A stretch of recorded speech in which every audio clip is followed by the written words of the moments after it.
lo que está pasando en el Perú es que estamos rodeados por organizaciones criminales.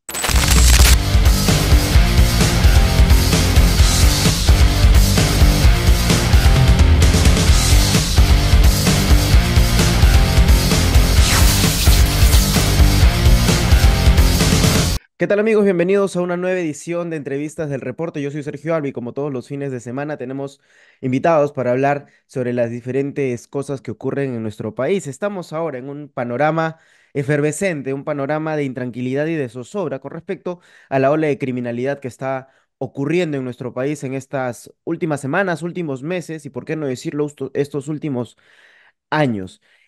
Para ello vamos a hablar con el ex jefe, bueno, el ex director general de inteligencia del Ministerio del Interior, ex GEIN, y también un analista político importante, el señor José Luis Gil, con quien vamos a ampliar un poco el panorama sobre este tema. Doctor Gil, bienvenido al reporte. Gracias, buenos días. Muchas gracias por la entrevista, Sergio. Hablemos un poco de esta situación que vivimos actualmente en nuestro país. Llevamos ya, hemos pasado esta semana la segunda protesta se pronostica que sea hasta el martes. Eh, Ya hubo una protesta fuerte que ha sido la del jueves y bueno, al parecer no hay medidas sobre lo que está ocurriendo, esta ola de criminalidad. Bueno, sí, pues lamentablemente nosotros venimos advirtiendo desde hace 4 o 5 años, incluso un año antes de la llegada de Pedro Castillo al gobierno, que ya teníamos en el Perú una evolución de la criminalidad, un crecimiento del nivel de la criminalidad propia Ujú. del Perú, del país, o sea, esa que hemos tenido siempre y que siempre ha sido controlable por las fuerzas de seguridad, por las organizaciones de inteligencia. Hemos pasado el tema del terrorismo, los temas de secuestro, hemos pasado varios fenómenos criminales, pero creo que no se han escuchado estas advertencias respecto de cómo en otros países las migraciones llevaban consigo, ¿no? Sí, una invasión criminal, ¿no? Lo que está pasando en el Perú es que estamos rodeados por organizaciones criminales. Ujú. Por el norte, los choneros de Ecuador, ¿no? Los ex militantes de las FARC y las organizaciones criminales de Colombia, el Tren de Aragua y otras 40 organizaciones criminales del propio Venezuela, que incluso tienen aproximadamente más de 25.000 personas que son criminales que han salido de ese país.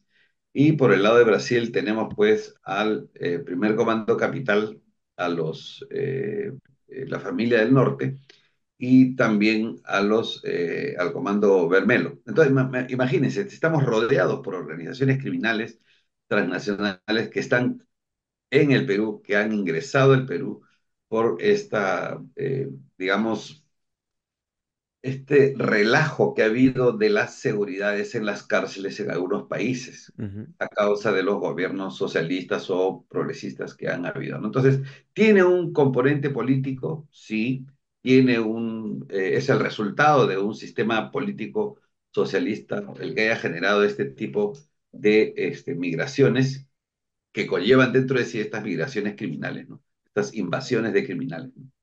Ahora, Ese es el contexto internacional, ¿no? ujú. Cómo estas dos fuerzas criminales, las propias y las extranjeras, se han unido, creando esta tormenta perfecta criminal en estos días, ¿no? ¿Considera que en estos últimos meses se ha rebalsado el vaso con respecto a la ola de criminalidad? Dices específicamente de las extorsiones que están ocurriendo tanto para los comerciantes y como para el sistema de transporte en el país, ¿no? Los transportistas están siendo amenazados, incluso acribillados, como hemos visto esta última semana con el atentado en el Callao, donde fallecieron 15 personas. Perdón, A ver, 5 personas. sí, muy bien. Lo que no se está entendiendo, Sergio, es que este fenómeno criminal tiene objetivos claros Ujú. en función de la experiencia de lo que podemos ver en el extranjero, ¿no? Y estos objetivos claros que tiene son tres: el dinero, el control territorial y el poder político. Esa es la ruta que incluso nuestros gobernantes ministros y funcionarios no estamos entendiendo la gravedad de este brutal fenómeno que nos está rebasando, que incluso está rebasando a la Policía Nacional. Entonces, vienen tras el dinero, ¿por qué? Porque del 100% de la población económicamente activa, el 78% es informal. Ujú, Y en este ámbito de informalidad, tenemos que casi todos los negocios son informales. Entonces, si el criminal viene por la plata, por el efectivo, por el circulante, por el billete, por la moneda, el dinero que está en las calles, en la práctica, porque una organización criminal se alimenta, ¿no es cierto?, entre comillas, de dinero, no puede bancarizar, ujú, ¿no es cierto? Una vez que crece ese dinero, entonces recién puede bancarizar. Eso es lo primero, y ellos no es que lo tengan clasificado, pero se puede entender que las formas como ellos ven sus oportunidades para el crimen son tres: los negocios informales, los negocios formales y las economías criminales. ujú, ¿Entiendes? Entonces pueden igual atacar a un bodeguero o a un mototaxista, que es en la práctica un negocio informal o formal. Pueden atacar una farmacia, que es un negocio formal, o a una estación de buses, que es un negocio formal, o como ya están haciendo, comenzar a extorsionar los condominios. Eso no importa. O sea, no importa si eres formal o informal, ¿no es cierto? Y tampoco importa si eres de una organización criminal o parte de una economía criminal. O sea, quienes controlaban, por ejemplo, la trata de personas o la prostitución, por ejemplo, aquí nomás en Lince, ¿no? Eran unas personas, pero hoy, por justamente esa visión de las economías criminales, quienes han venido tratan de controlar eso, tratan de tomar el control de estos sistemas criminales. Entonces, tenemos un problema muy grave, porque casi toda la población va a ser víctima.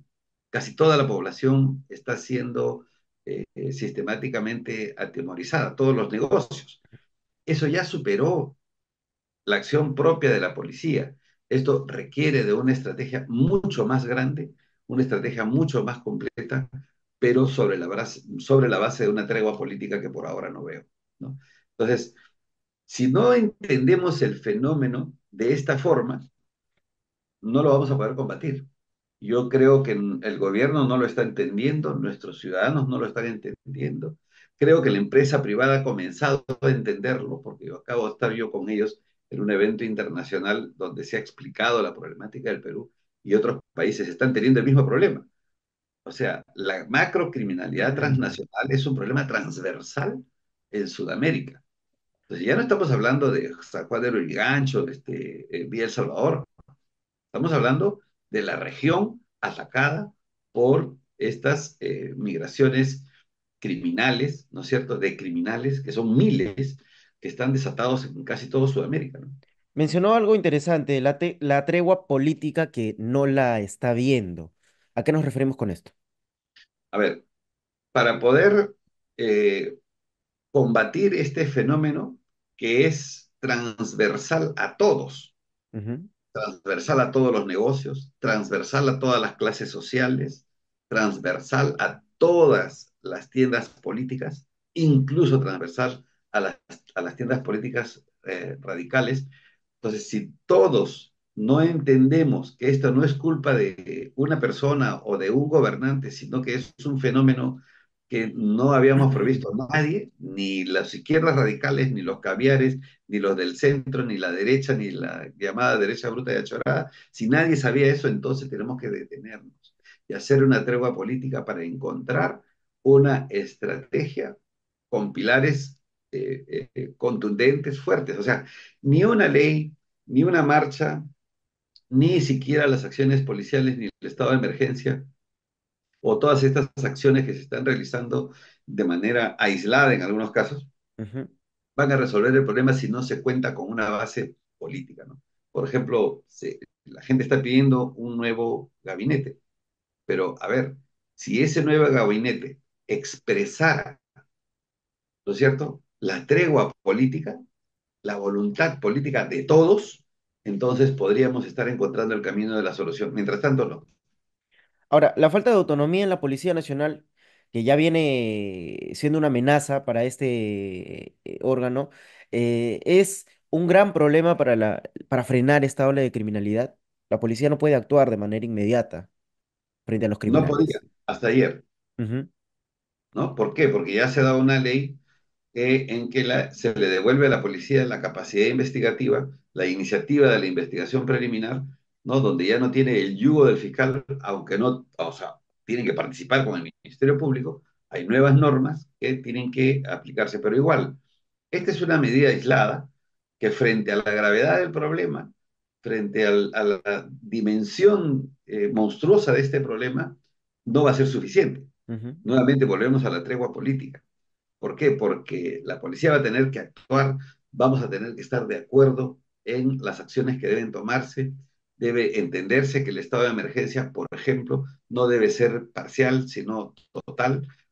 Debemos entender que tenemos que entrar a una etapa de que el país y todas las fuerzas políticas tomen el control del país y no las fuerzas que están viniendo de afuera. Ahorita estamos peleándonos entre nosotros, haciéndole la guerra, tratando de bajarse al presidente, sí, que el gabinete. Entonces estamos, y eso, ¿cuál es la raíz?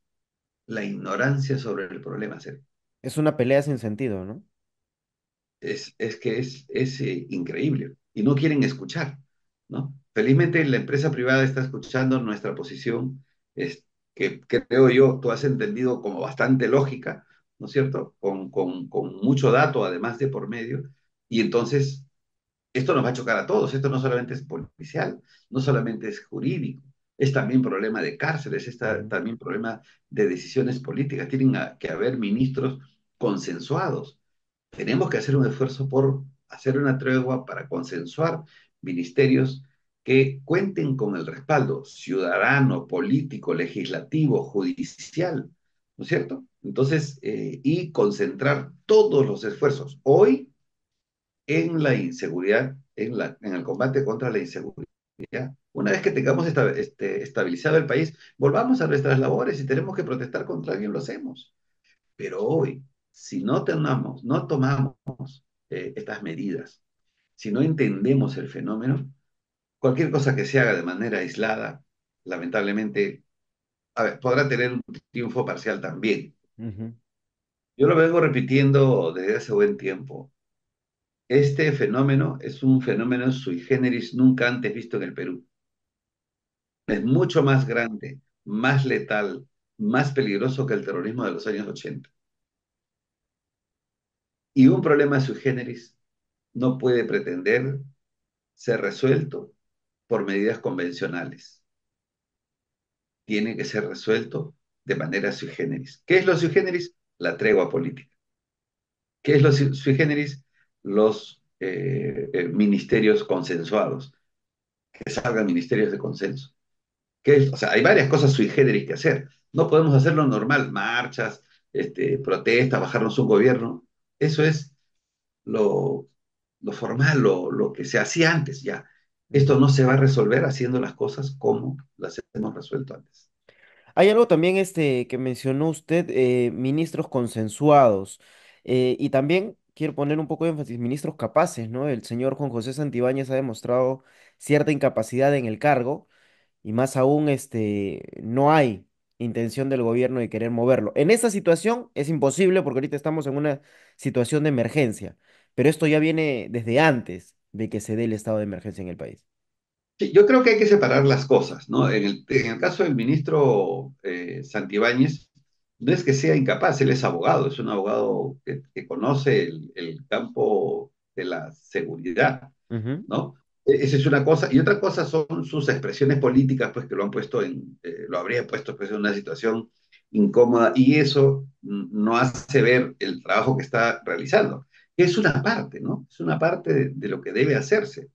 Pero es tan grande el fenómeno que si no hay tregua política y no hay ministros de consenso, el siguiente ministro igual va a fracasar, ujú.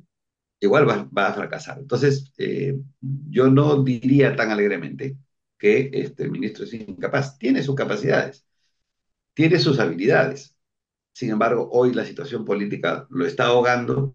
Seguramente él, como ha dicho, evaluará si se queda o no, ¿no? Y ya ese es un tema de decisiones personales y políticas del gobierno.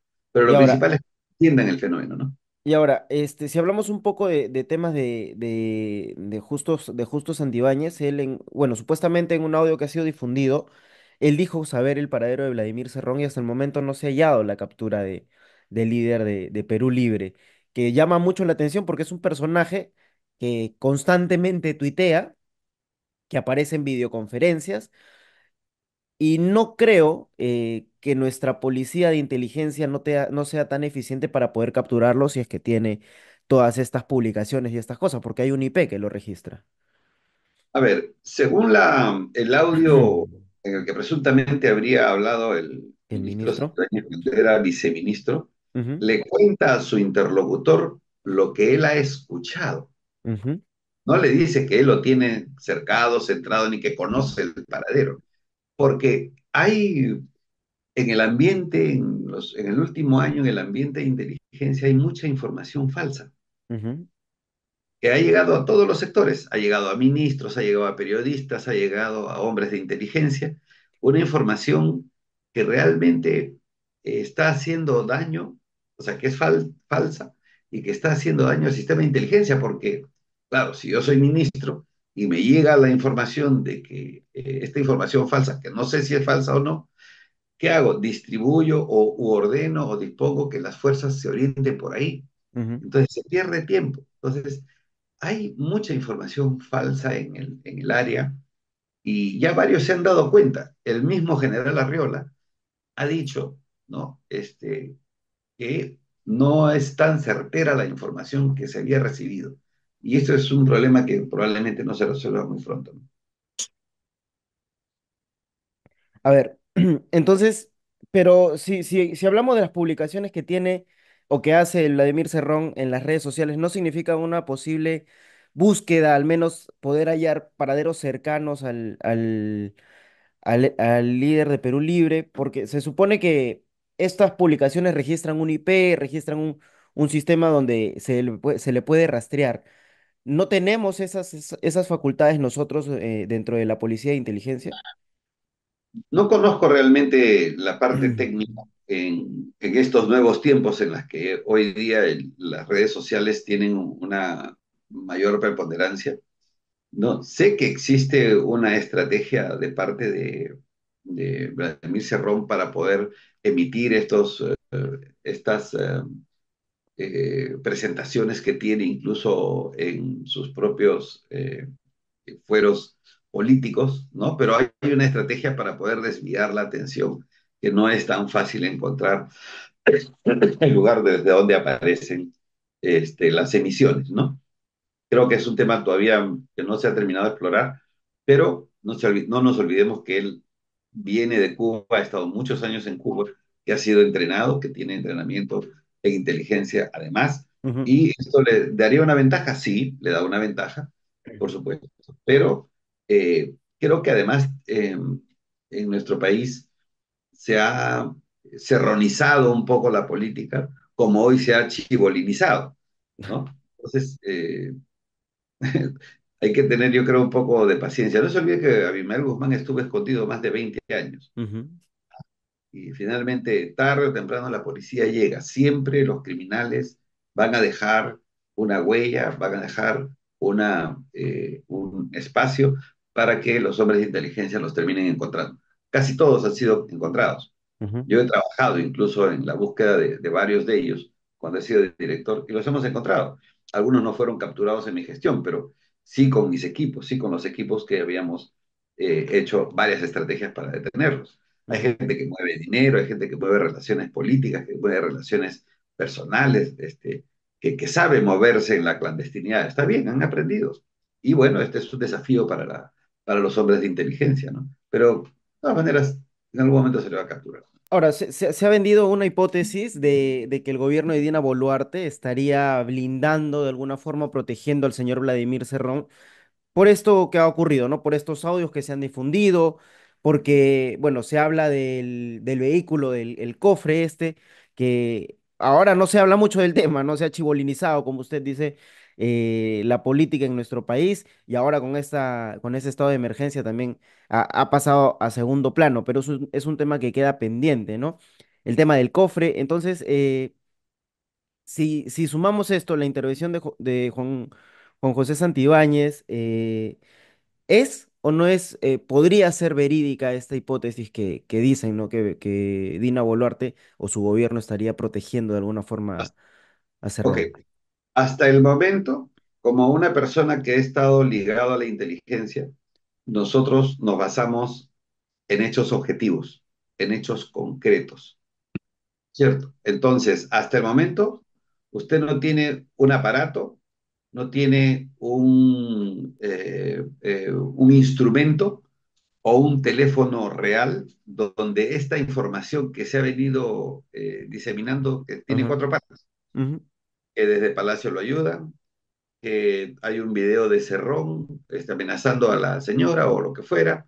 O sea, hay varias, no, varias de estas informaciones que han sido sembradas en todos los niveles, ujú, en el gobierno, en los servicios de inteligencia, en la prensa, y hasta ahora, como usted verá, ninguno puede probar nada. ujú. Entonces, para mí, como hombre de inteligencia, creo yo que hemos sido contaminados por información no verificable, ¿no? Y en todo caso, eso no permite hacer una evaluación objetiva de si hay responsabilidad o no hay responsabilidad. Para mí, en este momento, la falta de esos instrumentos, que veamos de dónde sale la información, que el sistema de inteligencia no lo ha descubierto, ¿no es cierto? Pudiendo hacerlo, entonces lo más probable es que sea falsa la información. O sea, este es un caso del miente, miente que algo queda, básicamente. Creo que sí.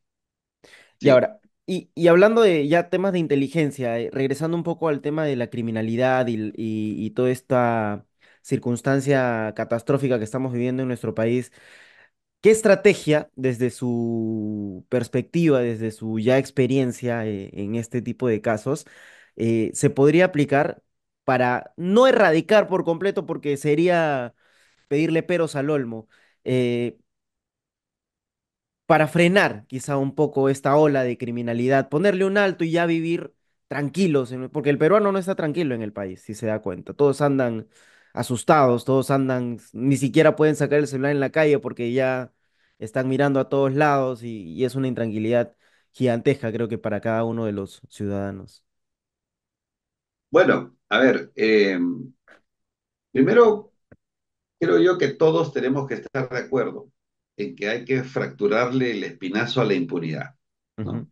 La impunidad es uno de los principales promotores del crimen. Fíjese usted, ¿acaso usted puede decirme cuántos criminales venezolanos, los choneros ecuatorianos, los brasileños cogen sus maletas muy alegremente y se van a El Salvador, ¿no? ¿Se van a cometer crímenes allá? No, ¿por qué? Porque en El Salvador se le ha fracturado el espinazo a la impunidad. ¿Y cuándo rompes la impunidad? Cuando la cárcel es efectiva y cuando la cárcel es feroz, como en El Salvador. Cuando la lucha contra la corrupción es efectiva, es feroz, es comprobada y también te vas a la misma cárcel, con muchas, muchas largas penas. Entonces, hay una tarea pendiente que es la lucha contra la impunidad, ujú, ¿no? Y que si esta no se da, así des 500 estrategias para combatir el crimen, no va a funcionar. Fíjate, ¿cuántos miles de personas en flagrante delito fueron capturados por la policía y cuántos han sido procesados por el Ministerio Público? Solo el 2 o el 3%. O sea, flagrante delito no tienes nada que discutir. Es con las manos en la masa. De esos, más de 100.000. ¿Cuántos fueron procesados? ¿500? ¿1000? ¿800? Y fueron encarcelados. Entonces, esa puerta giratoria a la que está acostumbrada, la puerta giratoria de la impunidad a la que están acostumbrados los criminales es la que tiene que cerrarse, la que tiene que cortarse de inmediato, ¿no? Esa es una primera medida, creo yo, la más ujú. importante de la lucha contra la impunidad. Cualquier cosa que hagamos, 500 grupos de inteligencia, ya, Todo eso seguramente va a tener su resultado parcial, pero queremos hacer retroceder al fenómeno en su conjunto, en todo el país. Entonces, la primera tarea, el primer compromiso, el primer resultado de una tregua política tiene que ser romper la impunidad. Ujú. Ahora, también hay un tema importante para el tema de la criminalidad y es el sistema de justicia, ¿no? Ha pasado muchos casos que la policía captura delincuentes y son liberados a la semana o a los días de haber sido de haber sido detenidos por la policía. Eso es un tema también que está muy pendiente en la sociedad, en nuestro país, que el sistema de Esto es lo que justicia, acabamos de hablar, de lo que te acabo de responder, ¿no? el sistema de justicia está bien, pero bien Bien desastroso. enajenado. Ya, claro, y ahora, hay algo también importante con respecto a esto, y lo hablaba con el ex ministro Kluber Aliaga la semana anterior. Hablábamos precisamente de esto, de autonomía, de que el sistema de justicia está fracturado de alguna forma, y algo también es la migración, lo que usted mencionaba al principio. Hay bandas criminales que vienen de diferentes partes del país y que han afectado. También Luis González Posada nos lo comentó, parte de esta ola delictiva viene precisamente por la migración, no solo venezolana, sino hablemos de otros países también como Colombia y diversos otros que han ingresado a nuestro país y han formado sus bandas criminales o vienen ya formándola desde sus países, ¿no? Y bueno, ese es el problema hoy día, ¿no? Creo que los gobiernos que relajaron las fronteras, como el gobierno de PPK, del propio gobierno Ujú, ¿cómo se llama?, de Lagarto Martín Vizcarra, ¿no? En nombre de los derechos humanos, ¿no? Están afectando los derechos humanos de los ciudadanos peruanos, ujú, ¿no? Porque no se puede tener una migración tan masiva, descontrolada, sin una política clara de reordenamiento o de reubicación de profesionales, por ejemplo. ujú, Todos se vinieron a Lima, se han apostado en las capitales, pero habría mucho potencial, por ejemplo, si una migración ordenada, eh, controlada, hubiera sido colocar a los mejores, por ejemplo, médicos, ¿no?, en los lugares donde falta médicos a nivel ujú, nacional. Entonces, eso es una planificación de las migraciones, pero no es planificación dejar que todo el mundo entre, que entre perro, pericote y gato para que después hagan un desastre en la cocina. ujú. Eso no puede pasar. Entonces, acá hay responsables, responsables políticos, responsables penales de haber permitido una migración desordenada, una migración salvaje que finalmente le está haciendo daño al país. Y hablo salvaje por los criminales que han entrado, ¿no? Ahora, el fortalecimiento de las cárceles también es un parámetro que podría de alguna forma ayudar a esto, lo mencionábamos hace un momento, pero hay algo que a nosotros en alguna forma nos puede limitar que podría ser el Pacto de San José en ese sentido.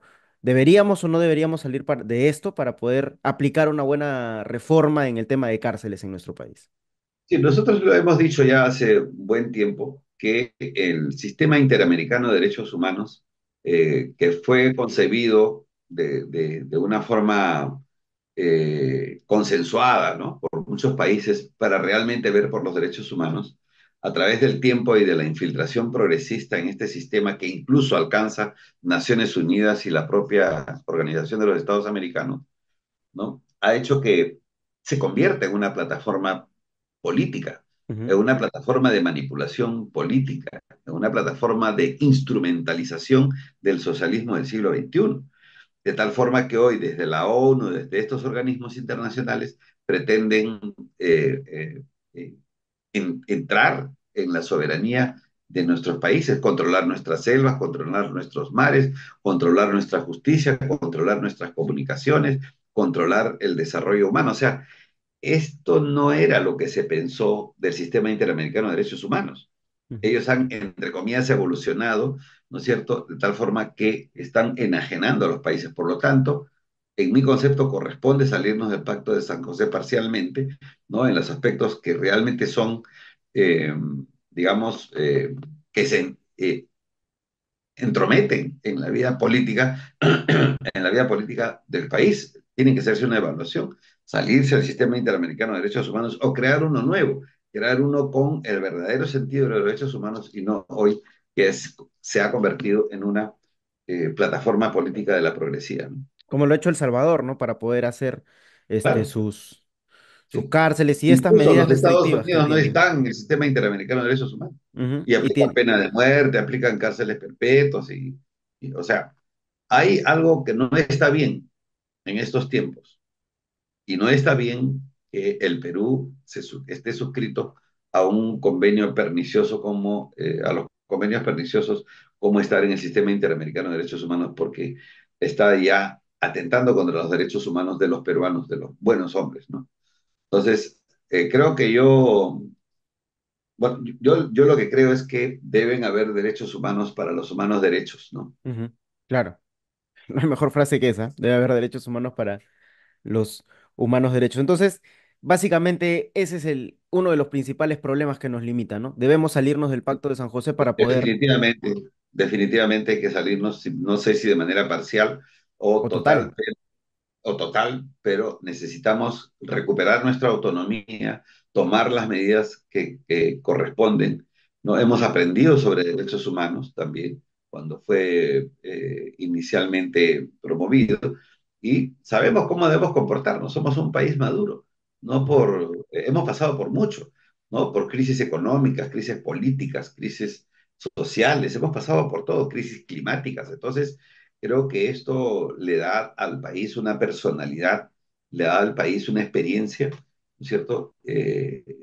En la que podemos conducir nuestros propios destinos sin desligarnos de la comunidad internacional, ¿no? Bien, doctor Gil, muchísimas gracias por su tiempo y por explicarnos varias cosas que a veces no se quedan tan claro con respecto a todo lo que hemos hablado el día de hoy, ¿no? El tema de la criminalidad, el tema de Vladimir Cerrón y ahora el tema del Pacto de San José, que es algo bastante importante. Doctor Gil, le agradecemos por su tiempo y por estar aquí con nosotros en el reporte. Muchas gracias, buenas tardes, buenos días. Bien, estuvimos con el ex GEIN, José Luis Gil, para hablar sobre estos temas que competen mucho a la población, que nos dejan un tanto intranquilos con toda esta ola de criminalidad y bueno, tratar de hallar soluciones es uno de los objetivos que se debe plantear precisamente, no solo en el gobierno, sino en la sociedad en conjunto, ¿no? Yo soy Sergio Alba y conmigo será hasta una próxima edición aquí en el bloque de entrevistas de Reporte. Chao y muchas gracias.